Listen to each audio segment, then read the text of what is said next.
Hey everyone, it's Bill here, and just like I predicted, we all know who's going to be relegated in the Premier League based on the results yesterday, but still will give my predictions for data.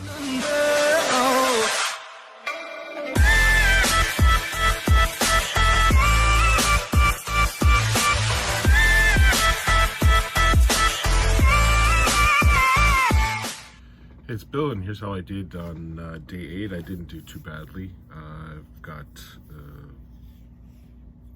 I got 4 or 3 right with 1 tie.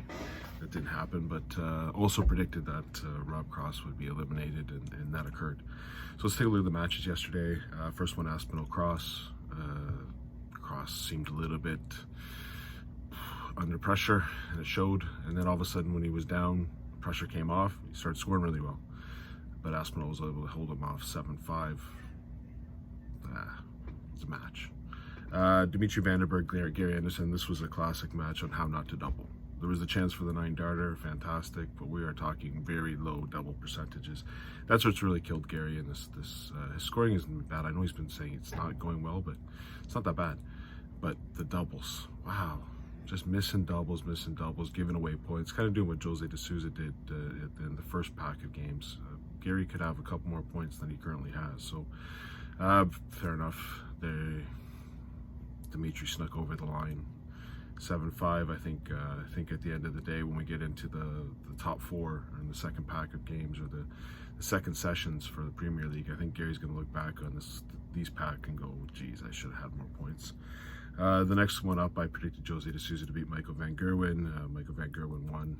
It's silly nonsense that he does, the posing, tough guy. The guy's tough. Shut up, you're not tough. This screaming and yelling is just bullshit. It's absolute nonsense. He's just pulled it out of nowhere. That guy, he's playing Jose de Souza. Jose de Souza might be the nicest guy in the world. But one of these days, Van Gerwen is just going to pull this shit with someone who isn't as nice as Jose. And it's not going to go well for Michael van Gerwen. I can guarantee Michael van Gerwen, if I gave him a bench press and said, hey, try to lift 50 pounds, he couldn't do it. Posing at the camera, looking for the camera. I don't know what you think you are. You're a dart player. You're not a, no offense, because I'm the same way, but you're not easy on the eyes, okay? Stop it's just nonsense. Friggin' nonsense. And the announcer's talking about how great it is, he roars.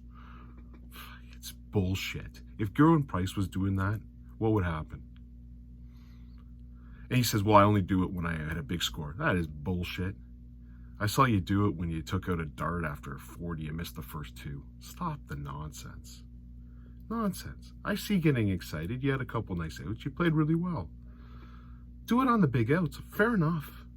If the other person's on a double and you got a big out and you stop them from getting back to the board, good on you. Jose de Souza was hitting them too and didn't do much. And then all of a sudden, Jose, that's the reason why this match wasn't a tie, is because Jose was missing his doubles. But God, I'm just so tired of the Van Gerwen. I'm going to come up with a nickname for it, but it is nonsense. Nonsense. When a tough guy pretends he's tough. Fuck. Anyways, the next matchup was James Wade, Johnny Clayton. James Wade, his first 9 average was 127. That is unreal. He went yesterday in 9 legs, and his first 3 darts only threw 160. And it was a 60. It wasn't even like a 59. He got 60. He was on fire. There was nothing Johnny Clayton could do. Johnny Clayton averaged 102 or 103 and lost 7-2. James Wade on a mission. Good to see. And then his interview afterwards shows you why you can't cheer for the guy. But he's talking about superstars. Okay, he's just trying to hang with superstars. Yeah, okay, you do that. Maybe Barry Hearn, when he retires, should give you a personal phone call too, right? Yeah, okay. Next game up, again, I thought it was going to be atrocious, and it was. Peter Wright looked like he didn't even want to play.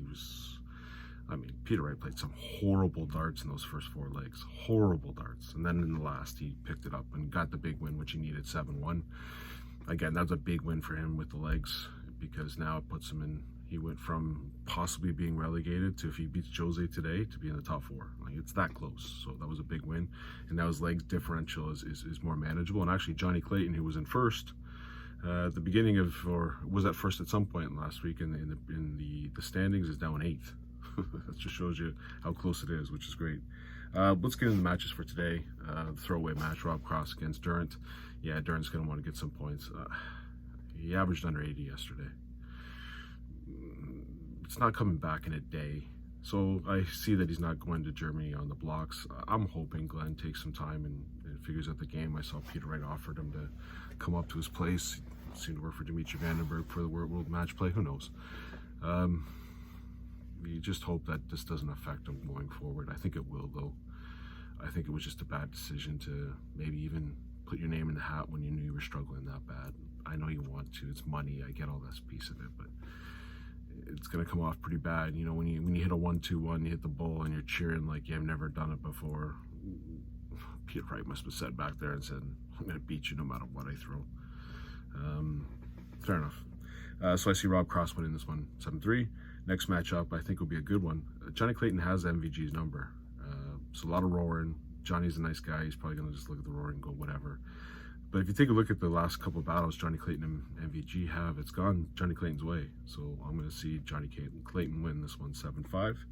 Nathan Aspinall, Gary Anderson will be a good match, I believe. Again, I don't see Gary winning it just because of his doubles percentage, but he's got to get at least a point. So I'm going to pick a tie. Anderson 6, Aspinall 6. Next matchup will be the match. And by the way, I called the match. What did I call last? D'Souza MVG was the best match yesterday. This will be the best match today. D'Souza Wright. I think it'll be a very, very tight game. But I think experience prevails. And what I saw of D'Souza was he hung with Michael Van Gerwen while he was scoring well. But at the end, his double started to go away. Again, Peter Wright's been pretty potent on the doubles this week, or in the Premier League, and he's usually pretty potent on, you know, getting a big checkout. At some point, I see him just sneaking over the line 7-5, and then the last matchup, I think it wouldn't be another great one. I just can't call it the best match because you got James Wade in it, but James Wade, Dimitri Vandenberg, if they keep scoring, these are the two best scorers in this little pack of 4 games this week. So last game on, you know, should be a really good game. I see it being a 6-6 tie. So again, I'm calling 2 ties. But Cross to beat Durant 7-3, Johnny Clayton to beat Michael Van Gerwen 7-5, Nathan Aspinall to tie Gary Anderson, Peter Wright to beat D'Souza 7-5, and Wade to tie Dimitri Vandenberg 6-6. What I'll do is I'll do a little video after this, how I did, and then take a look at the Premier League standings and maybe start talking about the top 4. And then I know there's a block of Super Series coming up starting on Saturday, so I'll do a video tomorrow predicting the top 10. Obviously it's going to look a lot different because a lot of people are not going, and it would be kind of, I know Aspinall's going, but I kind of see it as a silly move, especially with the money that you have on the table for Premier League to go to Germany, and I believe they have to quarantine when they come back, so it puts them in a real tough position for the Premier League. And I certainly would not be wanting, money wise, winning a $10,000 tournament or losing out on 50,000, 60,000, possibly even 500,000 or 250,000, whatever the winner gets. I'm going to pass on that 10,000 just on that. So I think it'll be actually you're going to have a lot of the Premier League players not playing in this next block of Super Series. So it should open up the field, and it should be an interesting tournament, and I'll give who I think will be in the top 10. All right, hope everyone enjoys the darts, and we'll talk soon.